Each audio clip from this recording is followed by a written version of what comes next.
Hello everybody, how are you? I hope you all are fit and fine and doing your studies properly. So welcome into the class 10th and I am your science teacher.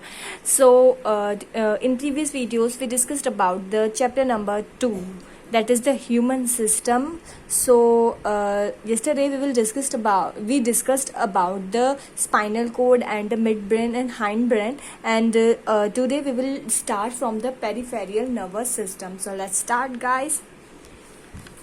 Peripheral nervous system includes cranial nerves and spinal nerves. Peripheral nervous system में ये हम पहले भी पढ़ चुके हैं कि दो नर्व्स इंक्लूड होती है, that is the cranial nerves और स्पाइनल नर्व्स. ठीक है, पीएनएस का मतलब होता है पेरिफेरल नर्वस सिस्टम. ठीक है, तो PNS has the 2 division. PNS 2 division में डिवाइड होता है. They are called somatic nervous system और autonomic nervous system. PNS nervous system किस किस से मिलकर बना होता है? क्रेनियल नर्व से और स्पाइनल नर्व से. पीएनएस नर्वस सिस्टम को 2 पार्ट्स में डिवाइड किया गया है. पहला है सोमेटिक नर्वस सिस्टम और दूसरा है ऑटोनॉमिक नर्वस सिस्टम. ठीक है, तो हम पहला स्टडी करते हैं, वो है आपका सोमेटिक नर्वस सिस्टम. ठीक है, क्या है? फर्स्ट वाला आपका है सोमेटिक नर्वस सिस्टम. ठीक है, it release impulse from the CNS to the skeleton muscle. ये इम्पल्स को कहाँ से कहाँ तक लेके जाता है? ये इम्पल्स यानी कि हमारे अंदर जो सेंसेशंस पैदा होती हैं, ठीक है, उनको कहाँ तक लेके जाता है? सेंट्रल नर्वस सिस्टम से हमारी जो स्केलेटरी मसल्स होती है वहाँ तक ले जाने का काम करता है. कौन? Somatic nervous system. और ऑटोनॉमिक नर्वस सिस्टम क्या करता है? ये इम्पल्स को ट्रांसमिटेट करता है from CNS central nervous system से involuntary organ and smooth muscles तक. ये कहाँ तक? सेंट्रल नर्वस सिस्टम से स्केलेटरी मसल तक. और ऑटोनॉमिक नर्वस सिस्टम जो होता है सेंट्रल नर्वस सिस्टम से इनवॉल्यूंटरी ऑर्गन या फिर स्मूथ मसल्स तक ट्रांसफर करता है. ठीक है, it includes sympathetic and parasympathetic nerves. ये किस किस को इंक्लूड करता है? इसमें सिंपैथेटिक नर्व्स भी आती हैं और इसमें पैरासिम्पैथेटिक नर्व्स भी आती हैं. ठीक है, 2 टाइप की नर्व्स प्रेजेंट होती हैं किसमें? ऑटोनॉमिक नर्वस सिस्टम में. इसमें क्या सिंपैथेटिक नर्व्स जो होती हैं या जो सिंपैथेटिक न्यूरल सिस्टम होता है prepares body to cope the energetic stress and danger. तो सिंपैथिक नर्वस सिस्टम होता है वो बॉडी को प्रिपेयर करता है. किस चीज़ से प्रिपेयर करता है? ताकि बॉडी जो होता है कॉप से, कोई भी इमरजेंसी से, स्ट्रेस से या डेंजर से, ठीक है, टैकल कर सके. इन सब चीज़ों को टैकल कर सके, इमरजेंसी को, स्ट्रेस को, डेंजर को, इनको टैकल कर सके. It increase heart beat. ये हार्ट बीट को इंक्रीज कर देता है. अब जब भी कोई इमरजेंसी आती है, हमें डर लगता है, हमें टेंशन होती है, तो ऑब्वियसली हार्ट बीट इंक्रीज हो जाती है, ब्रीथिंग रेट बढ़ जाती है, कॉन्स्ट्रिक्ट आर्टरीज जो होती है कॉन्स्ट्रिक्ट यानी सिकुड़ जाती है, एंड एलिवेट्स बीपी. और हमारा बीपी जो होता है वो बढ़ जाता है. ठीक है, एलिवेशन हो जाता है बीपी का. ठीक है, तो ये क्या क्या ये सब का काम करता है कौन? ऑटोनॉमिक नर्वस सिस्टम का सिंपैथेटिक न्यूरल सिस्टम. फिर आता है parasympathetic neural system. Parasympathetic neural system return the body to the resting stage. ये क्या करता है? बॉडी को वापस से रेस्टिंग स्टेज में लाता है, क्योंकि sympathetic nervous system emergency, stress और डेंजर के टाइम पे हमारी सारी चीज़ें बढ़ा देता है. तो पैरासिम्पैथेटिक नर्वस सिस्टम बॉडी को वापस से रेस्टिंग स्टेज में लाता है आफ्टर द स्ट्रेसफुल सिचुएशन. जब एक बार स्ट्रेसफुल सिचुएशन निकल जाती है तो ये हमारी बॉडी को वापस में रेस्टिंग स्टेट में लाने का काम करता है. And slows down the heart beat. हमारी हार्ट बीट को स्लो करता है.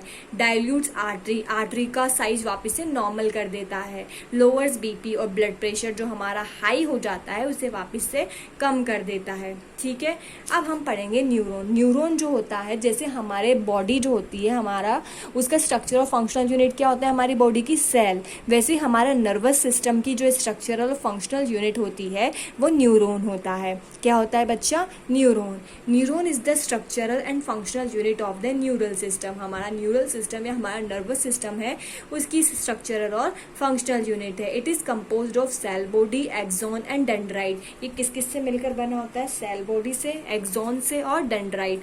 ये आपकी सेल बॉडी है, ये बड़ा सा आपका एक्सॉन है, और ये पीछे जो दिखाई दे रही है ये आपकी डेंड्राइट है. तो ये 3 चीज़ों से मिलकर बना होता है. पहले आती है सेल बॉडी। ये है हमारी सेल बॉडी है, ऊपर वाला पार्ट। इसे हम साइटोन भी बोलते हैं। क्या बोलते हैं? साइटोन। इट कंटेन्स न्यूक्लियस, इसमें न्यूक्लियस प्रेजेंट होता है, mitochondria and other cell organelles. इसके अंदर क्या क्या प्रेजेंट होता है? देखो, न्यूक्लियस प्रेजेंट होता है, माइटोकॉन्ड्रिया प्रेजेंट होते हैं, और हमारे सारे सेल ऑर्गेनेल्स यानी कि लाइसोसोम, जो भी सेल ऑर्गेनेल्स, गोल्जिकाए, जो भी हमारे सेल ऑर्गेनेल्स होते हैं इसमें प्रेजेंट होते हैं। इसके अलावा इसमें एक और चीज प्रेजेंट होती है, वो होती है निजेल्स ग्रेन्यूल्स। निजल्स ग्रेन्यूल्स भी इसमें प्रेजेंट होती है। आपको पिंक कलर की छोटी छोटी दिखाई दे रही है ना, ये निजल्स ग्रेन्यूल्स भी होती है, जिन्हें अपन ग्रेनुलर बॉडीज भी बोल सकते हैं, वो भी इसके अंदर होती है। It is mainly concerned with the maintenance and growth. ये जनरली किसको कंट्रोल करता है? हमारी बॉडी को मेंटेन करने का, यानी कि अगर हमारी बॉडी पे कोई घाव हो जाए, कोई चोट लग जाए, उसे मेंटेन करने का, हमारी बॉडी की ग्रोथ का। ठीक है। Contain cytoplasm and cell organelles. इसमें साइटोप्लाज्मा भी प्रेजेंट होता है और सारे सेल ऑर्गेनेल्स भी प्रेजेंट होते हैं, like mitochondria, lysosome, endoplasm reticulum, Golgi काय, सब भी इसमें प्रेजेंट होते हैं। गोल्जी बॉडी वगैरह सब इसमें प्रेजेंट होते हैं। ठीक है। अब अपन देखते हैं डेंड्रोन। ये पीछे की छोटी सी स्ट्रक्चर जो है ये है dendron. They are short fibres. ये क्या होते हैं? छोटे फाइबर्स होते हैं, प्रोजेक्टिंग फ्रॉम द साइटोन, जो साइटोन से ही प्रोजेक्ट होते हैं। इस साइटोन से इधर की साइड प्रोजेक्ट होते हैं। देयर सब branches transmitted impulse towards the साइटोन। इनकी जो सब ब्रांचेस होती है, यानी कि डेंड्राइट, क्या बोलते हैं इनकी सब ब्रांचेस को? जैसे ये तो है आपका डेंड्रोन, ठीक है, और ये इनकी और ब्रांचेस निकल रही है, इन्हें बोलते हैं डेंड्राइट। तो ये डेंड्राइट क्या करती है? हमारे को जो इम्पल्स मिलते हैं ना, उसको कहाँ तक पहुंचाने का काम करती है? साइटोन तक। डेंड्राइट से इम्पल्स एक्सोन में आते हैं, फिर एक्सोन से साइटोन में जाते हैं। तो क्या करती है? इम्पल्स को ट्रांसमिट करती है टुवार्ड्स द साइटोन की तरफ। They also contain Nissl's granules. इनमें भी क्या प्रेजेंट होती है? छोटी छोटी पिंक कलर की निजल्स ग्रेन्यूल्स इनमें भी प्रेजेंट होती हैं। उसके बाद पढ़ते हैं एक्सोन। ये लंबा सा बड़ा पार्ट जो है इसे एक्सोन बोलते हैं। Axon is a long fibre which transmitted impulse away from the cell body. ठीक है। एक्सोन क्या होते हैं? एक लॉन्ग पार्ट होता है जो इम्पल्स को ट्रांसमिटेड करता है। क्या करता है? ट्रांसमिट तो करता है, डेंड्रोन से लेके सेल बॉडी तक लेके जाता है। ठीक है। तो ये एक्सोन को ट्रांसमिट करने का काम करता है। The branching of axon is called axonite. अगर वैसे तो एक्सोन में कोई ब्रांचिंग प्रेजेंट नहीं दे रखी, लेकिन अगर कोई ब्रांचिंग प्रेजेंट होती है, एक्सोन में भी कोई ब्रांचेस निकली होती है, तो उन्हें अपन एक्सोनाइट बोलते हैं। जैसे जनरली नहीं होती है, लेकिन इसमें भी नहीं दिखा रखी, अगर कोई ब्रांच प्रेजेंट होती है तो उसे एक्सोनाइट बोलते हैं। Each axonite ends a bulb like structure. सभी एक्सोनाइट एक बल्ब लाइक स्ट्रक्चर में एंड होती है। इसे क्या बोलते हैं? Synaptic knob. ये जो एक्सोन होता है, ये जो बल्ब लाइक स्ट्रक्चर है ना बेटा, ठीक है, ये हमारी जो बल्ब लाइक स्ट्रक्चर आपको दिखाई दे रही होगी, ये जो बल्ब लाइक स्ट्रक्चर में एक्सोन जाकर एंड होता है। इन बल्ब लाइक स्ट्रक्चर को आप सिनेप्टिक नॉब कहते हैं। क्या बोलते हैं इनको? Synaptic knob. Containing neurotransmitters. यहाँ पर क्या प्रेजेंट होते हैं सिनेप्टिक नॉब्स में? न्यूरोट्रांसमीटर्स। ये न्यूरोट्रांसमीटर्स क्या करते हैं? इम्पल्स को ट्रांसमिट करने का काम करते हैं। ये एक्सोन यहाँ पर छोटी बल्ब लाइक स्ट्रक्चर में एंड होता है, और इन बल्ब लाइक स्ट्रक्चर को सिनेप्टिक नॉब कहते हैं। और ये सिनेप्टिक नॉब जो होता है उसमें न्यूरोट्रांसमीटर्स प्रेजेंट होते हैं, जो क्या करते हैं? हमारे इम्पल्स को ट्रांसमिट करने का काम करते हैं। ठीक है। अब एक्सोन में और may not be covered by fatty sheet called myelin sheath. ये जो एक्सोन है ना, इस पर एक शीट प्रेजेंट होती है ऐसे वैसे। ठीक है। एक्सोन के ऊपर शीट प्रेजेंट भी हो सकती है और नहीं भी प्रेजेंट हो सकती। कौन सी शीट होती है? वो माइलिन शीट। फैटी एसिड की बनी हुई एक शीट होती है जिसे माइलिन शीट बोलते हैं।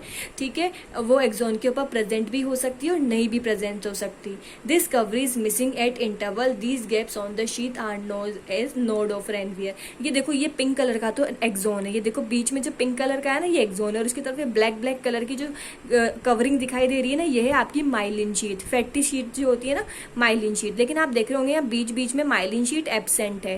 ये देखो बीच बीच में एब्सेंट है, यहाँ। ठीक है। तो ये जो एब्सेंस होता है, तो यहाँ पे नोड बन गए, तो इन नोड्स को अपन बोलते हैं नोड्स ऑफ रेनवियर। ठीक है। नोड्स ऑफ रेनवियर बोलते हैं। ठीक है। एक्सोन पर देखो माइलिन शीट प्रेजेंट है ब्लैक कलर की।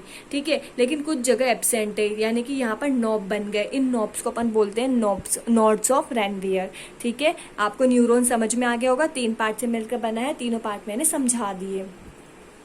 अब अपन देखते हैं psychology of nervous system. The nervous system functions in coordinate manner. Nervous system में कोऑर्डिनेट मैनर में फंक्शन करता है, ठीक है।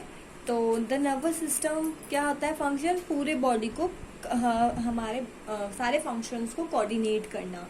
It receives stimulus through a receptor organ like year, tongue and etcetera. तो हमारा जो नर्वस सिस्टम होता है ना, ये स्टिमुलस का मतलब होता है कि कोई सेंसेस, कोई स्टिमुलस मतलब होता है हमें ये हमें बहुत सारी मैसेज देता है, सेंसेस देता है थ्रू द रिसेप्टर ऑर्गन के थ्रू। कौन कौन से रिसेप्टर ऑर्गन होते हैं, लाइक आई, ईयर और टंग। जैसे ये क्या सेंस देता है, क्या स्टिमुलस देता है कि आई ने क्या देखा, कान ने क्या सुना, टंग ने क्या टेस्ट किया। तो ये सारे स्टिमुलस जो होता है इन रिसेप्टर ऑर्गन के थ्रू कहाँ पर देता है, नर्वस सिस्टम को, ठीक है। The stimulus through every sensory nerves reaches the brain and spinal cord. अब ये जो स्टिमुलस होते हैं वो इन ऑर्गन से सेंसरी नर्व्स के थ्रू कहाँ जाते हैं, ब्रेन और स्पाइनल कॉर्ड में, ठीक है। ये सेंसर या स्टिमुलस जो होते हैं सेंसरी ऑर्गन से सेंसरी नर्व के थ्रू ब्रेन और स्पाइनल कॉर्ड में जाते हैं। गए ब्रेन और स्पाइनल कॉर्ड में, सबसे पहले क्या होता है, हमारी आई कुछ देखती है, देखने के बाद वो क्या होते हैं कि स्टिमुलस जो होते हैं ना, स्टिमुलस वो हमारे नर्वस सिस्टम के पास जाते हैं।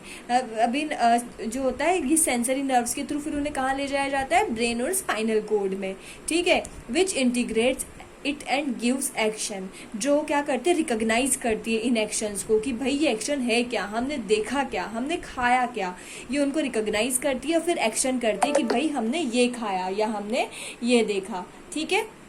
द मोटर नर्व्स, अब जो भी एक्शन ये देती है उनको वो मोटर नर्व्स जो होती है ना, उन एक्शंस को कहाँ लेके जाती है, रिक्वायर्ड ऑर्गन की, हमारे मसल्स और हमारी ग्लैंड पर लेके जाती है, ताकि हमारी मसल्स और ग्लैंड इसके रेस्पॉन्स में कुछ जनरेट कर सके, ठीक है। सबसे पहले क्या होता है कि जैसे हमारी आंख ने कुछ देखा, ठीक है, जैसे हमने किसी चीज़ को टच किया, ठीक है, जैसे मैंने गर्म पानी पे हाथ लगाया तो मुझे वो गर्म लगना चाहिए। तो जैसे ही मैं गर्म पानी के हाथ लगाऊंगी, मेरे हाथ में जो नर्वस सिस्टम होगा ना, जो न्यूरॉन होंगे ना, या जो सेंसरी नर्व्स होगी मेरे हाथ में, वो सेंसरी नर्व्स मेरे हाथ से उन स्टिमुलस को कहाँ लेके जाएगी, मेरे ब्रेन और स्पाइनल कोड तक लेके जाएगी, ठीक है। फिर मेरा ब्रेन और हमारा स्पाइनल कोड जो है रिकॉग्नाइज करेगा कि मैंने क्या टच किया, ठीक है। अब जैसे उसे पता चलेगा कि मैंने गर्म पानी टच किया है, तो वहां से मोटर नर्व्स जो होगी ना, वहां से उन एक्शन को कहाँ तक लाएगी, मेरे हाथ तक लाएगी और मेरे हाथ को बताएगी कि ये गर्म पानी है, मुझे इसे टच नहीं करना चाहिए। तो मैं फटाफट से हाथ हटा लूंगी, ठीक है, कि अरे ये तो गर्म है, ठीक है। अब आप सोच रहे होंगे कि इतनी लंबी प्रोसेस, हाँ मैं तो जैसे ही कोई चीज़ गर्म लगती है हम तो फटाक से हाथ हटा लेते हैं, इतनी लंबी प्रोसेस, पहले सेंसरी नर्व स्पाइनल कोड तक लेके जाएगी, फिर वहाँ से वापस उसे रेस्पॉन्स मिलेगा, फिर हमारे हाथ तक आएगा। लेकिन बेटा ये इतनी लंबी प्रोसेस बहुत कम टाइम में, कुछ मिली सेकेंड्स में ही हो जाती है, और जैसे ही हम गर्म पानी को टच करते हैं हमें पता लग जाता है गर्म है और हम हाथ हटा लेते हैं, ठीक है। तो ये हमारा ऐसे वर्क करता है हमारा नर्वस सिस्टम, ठीक है। देखो, ठीक है, आगे बात समझ में। चलो अब हम एंडोक्राइन सिस्टम देखते हैं। हमारा कौन सा system, endocrine system.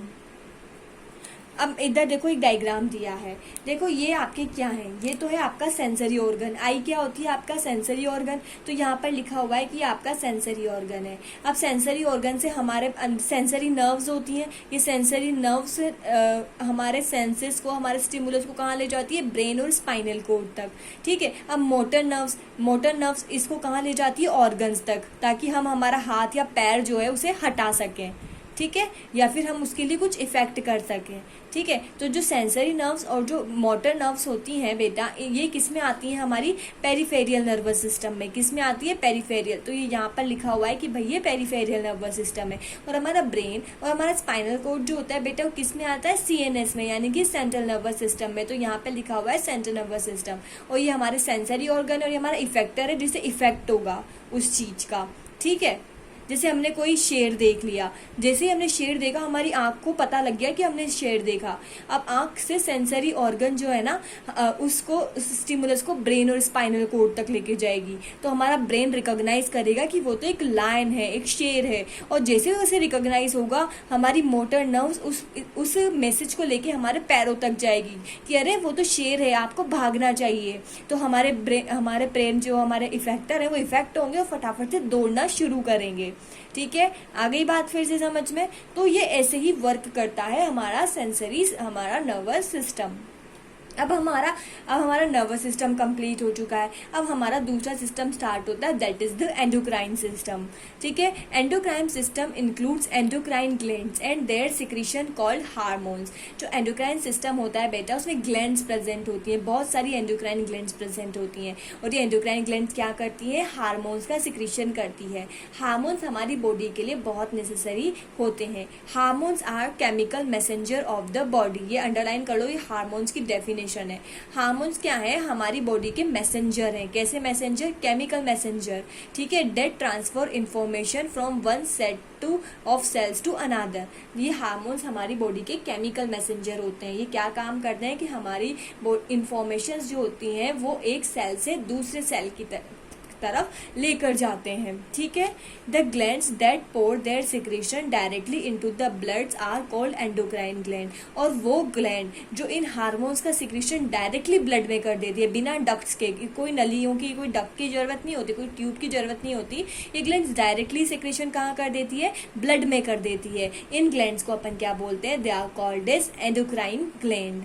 Endocrine glands are called ductless gland. Endocrine gland को हम डक्टलेस ग्लैंड बोलते हैं। क्यों बोलते हैं ductless gland, because they do not have ducts. इनमें कोई डक्ट्स प्रेजेंट नहीं होती, कोई ट्यूब्स प्रेजेंट नहीं होती, क्योंकि हार्मोन का सिक्रीशन डायरेक्टली कहाँ कर देती हैं, ब्लड में, इसलिए इन्हें डक्टलेस ग्लैंड भी बोलते हैं।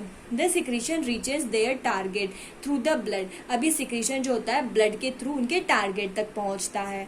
ठीक है, the major endocrine gland that make up the human endocrine system are pituitary gland. ठीक है, मेजर एंडोक्राइन ग्लैंड जो हमारे ह्यूमन का एंडोक्राइन सिस्टम्स बनाती हैं वो कौन कौन सी ग्लैंड्स हैं, the first one is pituitary gland. कौन सी gland, pituitary gland.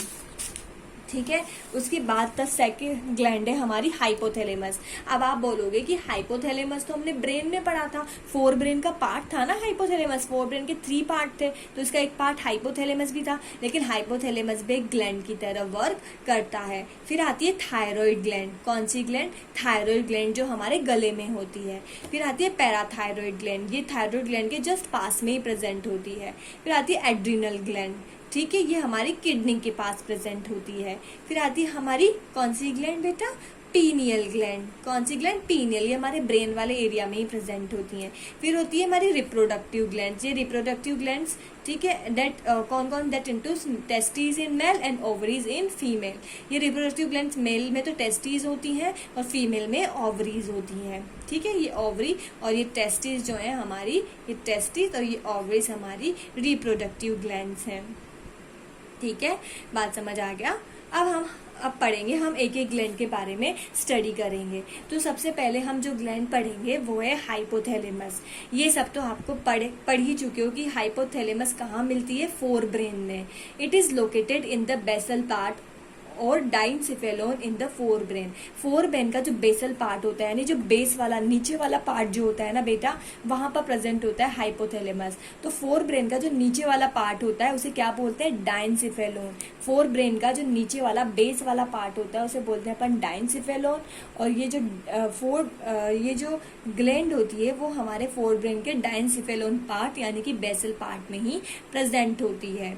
It has several group of the neurosecretory cells. यहाँ पर जो हार्मोन सिक्रेशन करने वाली सेल्स जिन्हें हम न्यूक्लियाई भी बोलते हैं, उनके बहुत सारे ग्रुप्स प्रेजेंट होते हैं। न्यूरोसिक्रेटरी सेल्स यानी कि हार्मोन सिक्रेशन करने वाली सेल्स जिन्हें हम न्यूक्लियाई बोलते हैं, उनके बहुत सारे ग्रुप्स प्रेजेंट होते हैं। कहाँ, हाइपोथैलेमस में। दैट प्रोड्यूस हार्मोन, जो हार्मोन का सिक्रेशन करती है। The synthesis and secretion of pituitary hormone is regulated by these hormone. ये हाइपोथैलेमस जिन हार्मोन का सिक्रेशन करता है ना बेटा, ये हार्मोन क्या करते हैं, पिट्यूटरी ग्लैंड के हार्मोन के सिक्रेशन को रेगुलेट करते हैं। हाइपोथैलेमस से सिक्रीट होने वाले हार्मोन क्या करते हैं, पिट्यूटरी ग्लैंड से सिक्रीट होने वाले हार्मोन को रेगुलेट करने का काम करते हैं। Hormones originate from the hypothalamic neurons, passes through axon and released from their nerve ending। ठीक है। अब जो हाइपोथैलेमिक हार्मोन्स जो होते हैं वो कहाँ से, वो हाइपोथैलेमस कहाँ से ओरिजिनेट होते हैं, न्यूरॉन से ओरिजिनेट होते हैं, हाइपोथैलेमिक न्यूरॉन से ओरिजिनेट होते हैं। ये हार्मोन्स कहाँ से प्रोड्यूस होते हैं, जो हाइपोथैलेमस के न्यूरॉन्स होते हैं ना उनसे ओरिजिनेट होते हैं। फिर न्यूरॉन में आपको पता है एक्सोन होता है, उस एक्सोन से पास होते हैं और फिर कहाँ से रिलीज हो जाते हैं, हमारे न्यूरॉन का लास्ट पार्ट होता है ना ट्यूब लाइक पार्ट, डेंड्रोन, उसकी एंडिंग से ये रिलीज हो जाते हैं। ठीक है। From there it reaches pituitary gland. अब यहाँ से कहाँ जाते हैं, पिट्यूटरी ग्लैंड में जाते हैं। ये हाइपोथैलेमिक हार्मोन पिट्यूटरी ग्लैंड में जाते हैं through a portal circulatory system. एक सर्कुलेटरी सिस्टम के थ्रू ये हार्मोन कहाँ जाते हैं, पिट्यूटरी ग्लैंड में जाते हैं। And regulate the function of anterior pituitary gland. और ये हमारे जो पिट्यूटरी ग्लैंड होती है उसके फंक्शन को रेगुलेट करते हैं, उसके हार्मोन की सिक्रीशन को रेगुलेट करते हैं। ठीक है। Hormones of hypothalamus are 2 types. ठीक है। हाइपोथैलेमस में 2 टाइप के हार्मोन मिलते हैं, एक तो रिलीजिंग हार्मोन और एक इनहिबिटिंग हार्मोन। रिलीजिंग हार्मोन, ठीक है, it stimulates the secretion of the pituitary hormone. ये रिलीजिंग हार्मोन क्या करते हैं, ये पिट्यूटरी ग्लैंड के हार्मोन के सिक्रीशन को स्टिमुलेट करते हैं, यानी कि बढ़ाते हैं। वो हार्मोन्स जो पिट्यूटरी ग्लैंड के हार्मोन के सिक्रीशन को बढ़ाते हैं वो होते हैं रिलीजिंग हार्मोन। रिलीजिंग हार्मोन के एग्जाम्पल में आपके आता है गोनेडोट्रोपिन रिलीजिंग हार्मोन। कौन सा, गोनेडोट्रोपिन रिलीजिंग हार्मोन। ये गोनेडोट्रोपिन रिलीजिंग हार्मोन क्या करता है, पिट्यूटरी ग्लैंड से गोनेडोट्रोपिन हार्मोन को रिलीज करने को स्टिमुलेट करता है। ठीक है। हाइपोथैलेमस का गोनेडोट्रोपिक रिलीजिंग हार्मोन जो होता है वो पिट्यूटरी ग्लैंड के गोनेडोट्रोपिन हार्मोन को रिलीज करने को स्टिमुलेट करता है। ठीक है, आ गई बात समझ में। ठीक है। गोनेडोट्रोपिक रिलीजिंग हार्मोन क्या होता है, ये हाइपोथैलेमस का रिलीजिंग हार्मोन होता है और ये पिट्यूटरी ग्लैंड से कौन से हार्मोन को सिक्रेट करवाने में हेल्प करता है, गोनेडोट्रोपिन हार्मोन को। फिर आता है इनहिबिटिंग हार्मोन। ठीक है। It inhibits the secretion of the pituitary hormones. ये क्या करता है, हमारी पिट्यूटरी ग्लैंड जो होती है ना उसके हार्मोन्स की सिक्रीशन को इनहिबिट करता है, यानी कि कम करता है, रोकता है। ठीक है। एग्जांपल, सोमेटोस्टेटिन इनहिबिटिंग हार्मोन क्या होता है, पिट्यूटरी ग्लैंड के जो ग्रोथ हार्मोन होते हैं ना, कौन से हार्मोन, पिट्यूटरी ग्लैंड के ग्रोथ हार्मोन जो होता है ना उनके रिलीज को इनहिबिट करता है। हाइपोथैलेमस का somatostatin inhibiting hormone pituitary gland के ग्रोथ हार्मोन के रिलीज को इनहिबिट करता है। ठीक है। तो दोनों टाइप के पढ़ लिए और ये क्या काम करते हैं वो भी पढ़ लिया। तो आज हम यही तक करते हैं, उसके बाद सारी ग्लैंड्स हम कल तक पढ़ेंगे। ठीक है। हमारा जो नेक्स्ट वीडियो होगा उसमें ये चैप्टर आपका कंप्लीट हो जाएगा। बहुत टाइम लगा लेकिन ये कंप्लीट हो जाएगा। So thank you everyone, stay home, stay safe and bye bye.